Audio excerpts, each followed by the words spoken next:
shin ko ka san cewa za ka iya samun kuɗi a TikTok ɗinka ta hanyar buɗe TikTok international account, UK ko kuma US account? Ƙwarai, za ka iya samun kuɗi a fara biyan ka duk bidiyon da kake sakawa a cikin TikTok, in dai har ka buɗe wannan TikTok ɗin da ake kira TikTok UK ko US. Don haka a cikin wannan bidiyon ka biyo ni zan nuna maka yadda za ka iya buɗe TikTok international account. Abin da kawai kake buƙata shi ne ka kasance da ni a cikin bidiyon daga farkon shi har zuwa ƙarshe. Sannan ka danna alamar subscribe da ƙararrawar sanarwa ta yadda za a sanar da kai da zarar na ɗora sabon bidiyo. Ka yi liking bidiyon domin hakan zai ƙara min matuƙar ƙwarin gwiwa. Akwai wasu ƙasashe da TikTok kaɗai suka ware a faɗin duniya wanda su kaɗai suke biya. Ƙasashen sun haɗa da United Kingdom, America, Germany, France, Japan da kuma ƙasar Italy. Idan har ba ɗaya daga cikin wannan ƙasashen kake ba, babu yanda za a yi TikTok su biya ka sai dai ta hanyar abin da ake cewa live, wato followers ɗinka su dinga tura maka gift, wannan kuma ba TikTok take biyan ka ba. Kamar yadda dai celebrities ɗinmu suke nan, za ku ga suna samun kuɗi a TikTok amma ta hanyar live ne suke samun wannan kuɗin. Sai kuma hanya ta biyu, work with artist, shi ne idan mutum ya yi waƙa ka hau, shi ma idan ka yi meeting adadin wasu views da ake buƙata za su biya ka. Wannan fa ita ce kaɗai hanyar da za ka iya samun kuɗi in kana Najeriya a TikTok. So sai subscription shi kuma mutum ne in yana jin daɗin kallon bidiyon ka, in ka saka cewa sai an biya kuɗi sannan a kalla, so sai ya biya wannan kuɗin sannan ya kalli bidiyon ka, wanda kuma mutane ba ma su san ma amfanin shi ba bare su ma iya shiga su yi ma subscription. Don haka a wannan bidiyon za ka ga yadda za ka buɗe US account ko UK domin ka zamana cewa kana inda kake amma kuma tamkar kana ƙasashen da aka yadda a fara biya da TikTok. Yanzu kai tsaye mu shiga cikin bidiyon domin mu ga yadda za mu yi haka. Da fari kana buƙatar Gmail, domin da Gmail ne za ka buɗe shi. Za ka buɗe sabon Gmail wanda dama don ka buɗe wannan US ko UK ɗin za ka yi amfani da shi. Bayan ka buɗe sai kuma ka buƙaci VPN, kamar ni ina amfani da Binifi, so za ka yi amfani da VPN domin ya canza maka location.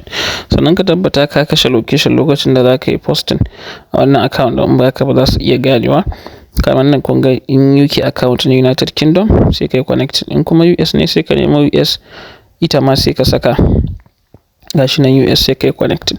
To da ka yi connecting sai ka je ka shiga domin ka buɗe wannan account na UK ko US. So amma akwai wani sharaɗi, kar kana yin bidiyo da Hausa, domin kana yin bidiyo da Hausa za su gane cewa da Hausa ne, su kuma sun san Najeriya ba ta ciki, so su yi bana ɗin account ɗinka. Don haka sai dai ka ringa bidiyon ka da Turanci kawai.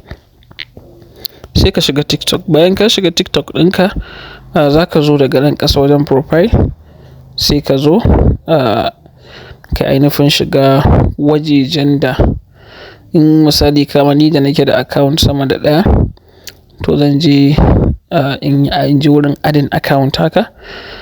In na ji adin account to sai na buɗe sabon account. Idan kuma dama lokacin za ka buɗe ba wani account a kai, to shi kenan sai ka je direct. So yanzu zan zo wajen add account. So kamar da kuke gani daga nan ƙasa ga wani guri na an sa NG, to wajen NG ɗin nan Najeriya kenan, to shi za ka taɓa. Kai kuma tun da ba na Najeriya ba ne, kana so ka mai da shi na Ingila ko na America, so sai ka zo nan sai ka yi searching United Kingdom, Ingila kenan. Gashi nan United Kingdom. Idan kuma na US kake amfani za a ringa biyan ka ne da dala, UK kuma da pound za a ringa da pound za ana biyan ka. So sai ka zo misali idan na America ne sai ka shiga United States, in na Ingila ne sai ka shiga Ingila. To kawai fa shi kenan kana register da Gmail ɗinka, za ka yi confirming, za ka ga register ta yi. So yanzu bari in nuna muku account ɗin da nake da shi, da nake amfani da shi na UK. So wannan shine profile ɗin, kamar yadda kuke gani ina da followers 6,000, to kuma requirement ɗinsu shine followers 10,000, sannan ka cika shekara 8, sannan kuma a kalli bidiyon ka aƙalla mutum 100,000 a kwana 28.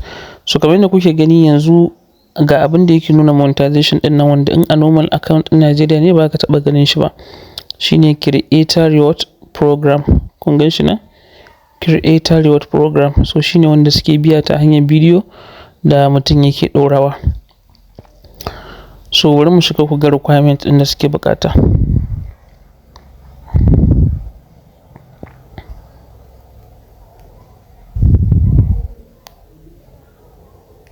So za mu sauko ƙasa, so kun gani? So wannan shine requirement ɗin da suke buƙata, followers 10,000, yanzu na kai 6,000, sai kuma suna son mutum 100,000 su kalli bidiyon ka a kwana 30. Wannan shine kawai requirement ɗinsu. So sai a yi ƙoƙari a buɗe domin a fara. Allah ya bada sa'a.